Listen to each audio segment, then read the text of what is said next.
कि गुड़हल के प्लांट पर बिल्कुल फ्लावरिंग नहीं हो रही है, फूलों का साइज़ बिल्कुल छोटा-छोटा हो गया है, या फिर आपके प्लांट की ग्रोथ बिल्कुल रुक चुकी है, कलियाँ आने के बाद सूख रही है, या फिर आपका जो प्लांट है ना बिल्कुल ग्रोथ नहीं कर रहा है, तो जो मैं अपने प्लांट पर खाद डालती हूँ ना फ्रेंड्स, उसका यूज़ अगर आप अपने गुड़हल के प्लांट पर कर लेंगे ना, तो आपका भी गुड़हल का प्लांट जो है ना फूलों से भर जाएगा।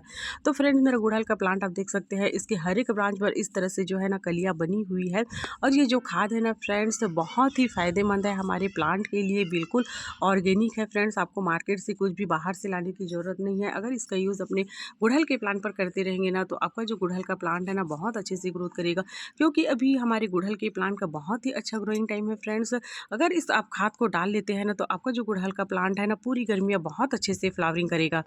तो फ्रेंड्स, अगर आपके प्लांट पर भी इस तरह से बहुत अधिक फ्लावरिंग होते हैं ना, तो आपको क्या करना है, इनके सूखे फूलों को बिल्कुल नहीं रखना है, सूखे फूलों को आपको हटाते रहना है। सूखे फूलों को आप हटाते रहेंगे ना, तो आपका जो प्लांट है ना न्यू न्यू ब्रांचेस निकालेगा, और उसमें ही देखिए इस तरह से जो है ना कलियाँ बनना स्टार्ट होती है, क्योंकि जो सूखे फूल होते हैं ना वो हमारे प्लांट की ग्रोथ को रोक देते हैं।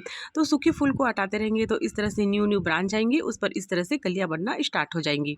तो जब मौसम चेंज होता है ना फ्रेंड, ठंडी से अभी गर्मियों का जो है ना सीजन स्टार्ट होने वाला है, तो क्या होता है जब मौसम चेंज होता है तो हमारी प्लांट्स की पत्तियां बहुत पीली होने लगती है। पीली होकर क्या होता है, झड़ने लगती है इस तरह से जो है ना मिट्टी में। तो इन पीली पत्तियों को आपको बिल्कुल नहीं रखना है, उसको आपको हटाते रहना है। अगर आपके प्लांट पर बहुत सारी पीली पत्तियां हो गई हो ना, तो उसको भी आपको बिल्कुल हटाते रहना है, क्योंकि जो पीली पत्तियां होती है ना फ्रेंड्स, हमारे प्लांट पर कीड़े मकोड़े फंगस वगैरह को लगाने में बहुत अधिक जो है ना वो करता है, बहुत अधिक जो है ना उसके कारण पीली पत्तियों के कारण जो है ना हमारा प्लांट जो है ना कीड़े मकोड़े हमारे प्लांट पर बहुत अधिक हो जाते हैं। तो पीली पत्तियों को आपको रखना नहीं है। इस तरह से अगर गिरे भी रहते हैं ना, तो इन पीली पत्तियों को आपको हटाते रहना है, क्योंकि जो कीड़े वगैरह फंगस वगैरह को इसमें छिपने का जगह मिलता है। तो इस तरह से आपको अपने गुड़हल के प्लांट की केयर करनी है। अगर आपके गुड़हल की प्लांट की ब्रांचेस जो है ना इधर उधर बहुत जो है ना लंबी लंबी सी हो गई है, अगर आपका प्लांट बिल्कुल ग्रोथ नहीं कर रहा है ना, तो उन ब्रांचेस को आपको हटाते रहना है।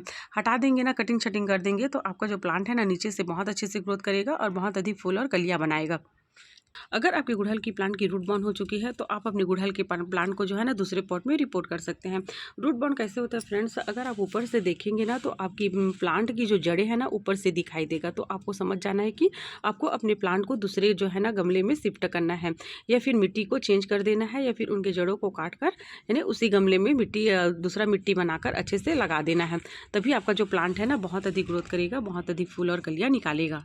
तो देखिए इस तरह से कीड़े वगैरह भी हमारे प्लांट पर बहुत अधिक लग जाते हैं। तो इन कीड़ों को अगर आप दिख जाता है ना आपको, तो इन कीड़ों को बिल्कुल नहीं रखना है फ्रेंड्स। अगर ये कीड़े अगर इस तरह से इसे छोड़ देंगे ना, तो ये पूरी तरह से प्लांट के कलियों पर फैल जाएंगे, प्लांट पर फैल जाएंगे और आपके प्लांट को ख़राब कर देंगे। तो इसको इस तरह से हाथ से भी हटा सकते हैं, या फिर जो राख है ना, राख का भी छिड़काव कर सकते हैं। तो देखिए इस तरह से राख आपको लेना है और इस तरह से कलियों पर इसका छिड़काव कर देना है। अगर आपके प्लांट की मिट्टी पर कीड़े वगैरह बहुत अधिक हो गए हों, चींटियाँ वगैरह बहुत अधिक आपको दिख रहे हो ना, तो इस तरह से हल्दी का भी पाउडर आपको अपने प्लांट की मिट्टी में डाल देना है। देखिए इस तरह से। तो ये जो आप खाद देख रहे हैं ना, ये गोबर का खाद है। गोबर के खाद में आपको क्या करना है, तो देखिए ये जो नीम की खली है उसको इस तरह से मिला लेना है। और जो गोबर का खाद है ना हमारे प्लांट के लिए बहुत ही फायदेमंद होता है फ्रेंड, पूरी तरह से पोषक तत्व से भरपूर। देखिए इस तरह से प्लांट की मिट्टी में जो हल्दी डाले हैं उसको भी इस तरह से मिला लेना है, और जो है ना गोबर के खाद को एक मुट्ठी आपको अपने प्लांट को इस तरह से दे देना है।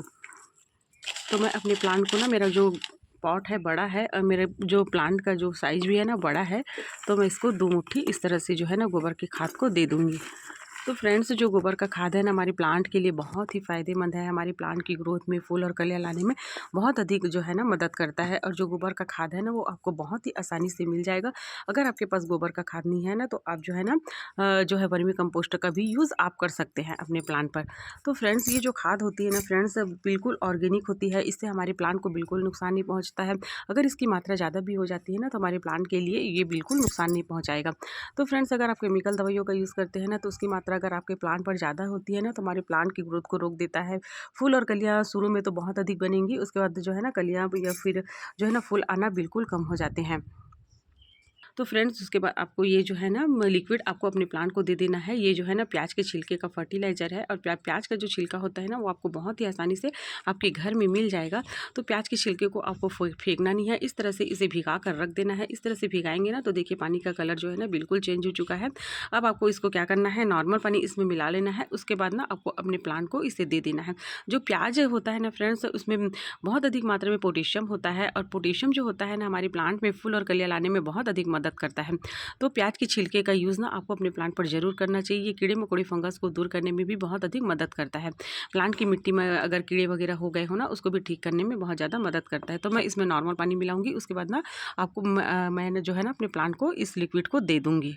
तो इस तरह से अगर आप अपने गुड़हल प्लांट की केयर करेंगे ना तो आपका भी गुड़हल का प्लांट है ना बहुत अधिक फूल और कलियाँ निकालेगा। आपका छोटा सा भी प्लांट होगा ना फूल और कलियों से भर जाएगा। छोटी सी जानकारी आपको अच्छी लगी होगी तो वीडियो को लाइक, सब्सक्राइब, शेयर जरूर करना। Thank you friend.